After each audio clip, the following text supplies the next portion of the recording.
ஜொஹூரில் வாடகை கார் ஓட்டுநர் தன்னை பாலியல் பலாத்காரம் செய்ததாக பொய்யான புகார் அளித்த 25 வயது பெண்ணை போலீசார் விசாரணை செய்து வருகின்றனர். கங்கார்பூலாயில் உள்ள ஜலான் பூலாய் புரடானாவில் கடந்த ஞாயிற்றுக்கிழமை இரவு இச்சம்பவம் நடந்ததாக அப்பெண் போலீஸ் புகார் அளித்துள்ளார். ஆனால் முதற்கட்ட விசாரணையில் இரவில் தாமதமாக வீட்டிற்கு வந்த அப்பெண்ணை குடும்பத்தினர் திட்டியதை அடுத்து அவர் இதுபோன்ற பொய்யான புகாரை பதிவு செய்துள்ளதாக இஸ்கண்டர் புத்ரி போலீஸ் தலைவர் எம் குமரேசன் தெரிவித்துள்ளார். இந்நிலையில் தண்டனை சட்டம் பிரிவு 182 கீழ் பொய்யான புகார் அளித்ததற்காக அப்பெண் விசாரணை செய்யப்பட்டு வருவதாக எம் குமரேசன் குறிப்பிட்டுள்ளார். இக்குற்றம் நிரூபிக்கப்பட்டால் 6 மாத சிறை தண்டனையோ அல்லது 2000 ரிங்கெட் அபராதமோ அல்லது இரண்டுமே விதிக்கப்படலாம். மேலும் செய்திகளை தெரிந்து கொள்ள கீழே இருக்கும் பெல் பட்டனை அழுத்துங்கள்.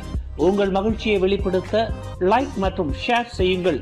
தொடர்ந்து திசைகளோடு இணைந்திருக்க சப்ஸ்கிரைப் செய்யுங்கள்.